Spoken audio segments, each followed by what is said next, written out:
હાલો જય દ્વારકાધીશ મિત્રો, કેમ છો બધા? મજામાં ને? જો આજે આપણે બનાવવાની છે મસાલા સીંગ. તો એના માટે આપણે આ સીંગ લઈ લીધી છે. આપણે દાબેલીમાં કે વડાપાઉંમાં કે ભેળમાં કે જે મસાલા સીંગ આવે છે એવી સીંગ તમે ઘરે પણ આસાનીથી બનાવી શકો છો. તો એના માટે આ રેસીપીને છેલ્લે સુધી જોજો અને વિડીયોમાં બન્યા રહેજો.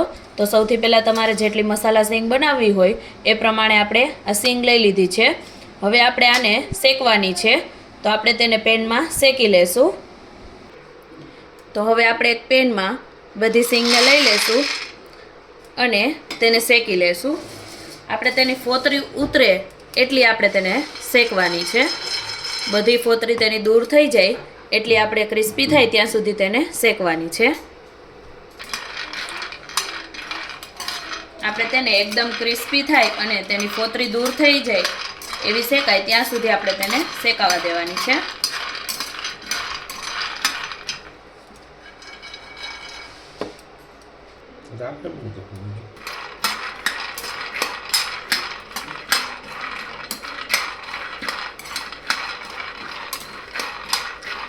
આપણે તેને એકદમ ક્રિસ્પી થાય ત્યાં સુધી શેકાવા દેવાના છે. બાકી તેની જે આખી ફોતરી છે તે નહીં ઉખડે, એટલે તેને સતત હલાવતા રહેવું અને એકદમ ક્રિસ્પી થાય ત્યાં સુધી તેને શેકાવા દેવું. હવે આપણી જે સીંગ છે તે જો તમે જોઈ શકો છો આમ ફાટી ગઈ છે અમુક અને આવી રીતે મસ્ત શેકાઈ ગઈ છે. તો આપણે તેને થોડીક વાર ઠંડી થવા દેશું. ઠંડી થશે એટલે જે ફોતરી છે તે એકદમ ફટાફટ ઉખડી જશે. બંને હાથથી આમ તમે ચોળીને કરશો એટલે એકદમ ફટાફટ ઉખડી જશે. તો આપણે તેને થોડી વાર હવે બંધ કરી અને ઠંડી થવા દેશું. હવે આપણી જે સીંગ છે તે થોડીક ઠંડી થઈ ગઈ છે. તો તેને જો આ રીતે બંને હાથની મદદથી તમે આમ કરશો એટલે તેની બધી ફોતરી પણ ઉખડી જશે અને સાથે સાથે તેના બે ફાડા પણ થઈ જશે. આપણે તેના બે ફાડા જ કરવાના છે, એટલે આ રીતે તમે કરશો તો બે કામ એકસાથે થઈ જશે.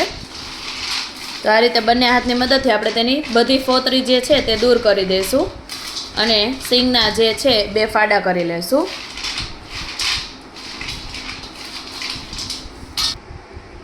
તો જો આ રીતે આપણે બધાની ફોતરી દૂર કરી લીધી છે અને આ રીતે બે ફાડા કરી લીધા છે બધી સીંગના. તો હવે આપણે તેને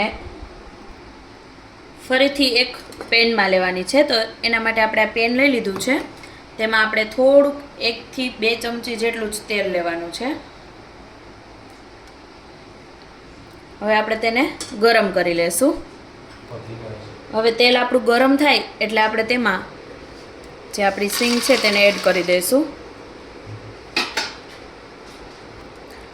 અને તેને આ રીતે 1 થી 2 મિનિટ હલાવી અને બધી સીંગમાં આપણું જે તેલ છે તે ચોંટી જાય એ રીતે મિક્સ કરી લઈશું.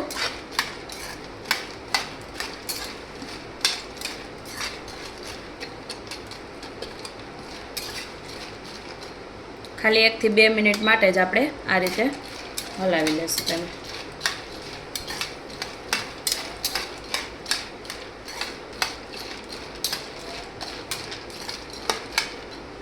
હવે આપણે તેમાં બધા મસાલા એડ કરવાના છે. તો સૌથી પહેલાં આપણે તેમાં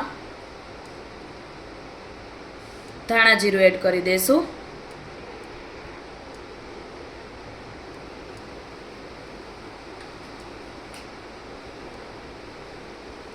ત્યાર પછી ગરમ મસાલો એડ કરી દઈશું.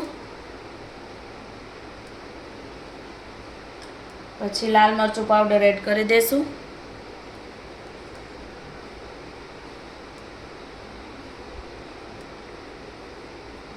ત્યાર પછી સ્વાદ પ્રમાણે આપણે મીઠું એડ કરી દઈશું.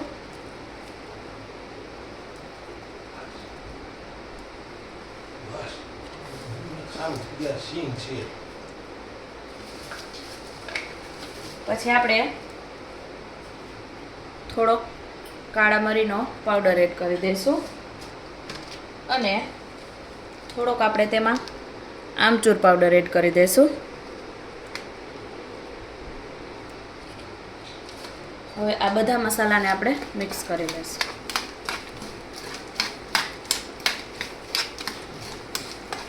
બધા મસાલાને મિક્સ કરી અને હલાવી લઈશું.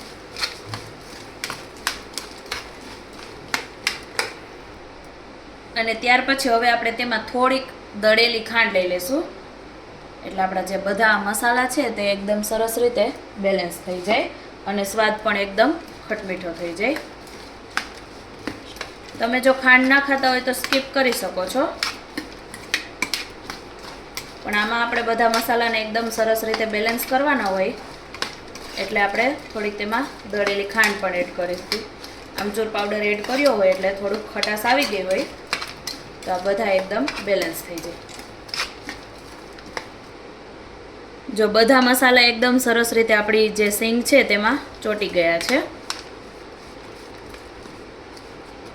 તો હવે આપણે બંધ કરી દઈશું. આપણી મસાલા સીંગ બની અને તૈયાર થઈ ગઈ છે. તો તૈયાર છે આપણી મસાલા સીંગ.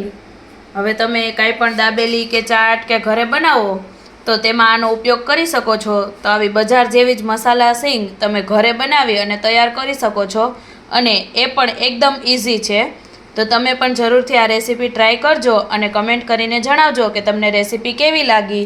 વિડીયો ગમે તો લાઇક કરજો, શેર કરજો અને જો ચેનલમાં નવા હોય અને હજી સુધી ચેનલને સબસ્ક્રાઈબ ના કરી હોય તો સબસ્ક્રાઈબ પણ જરૂરથી કરી દેજો. અને આવી બીજી અવનવી ગુજરાતી વાનગીઓ જોવા માટે એકવાર અમારી ચેનલની અવશ્ય મુલાકાત લેજો.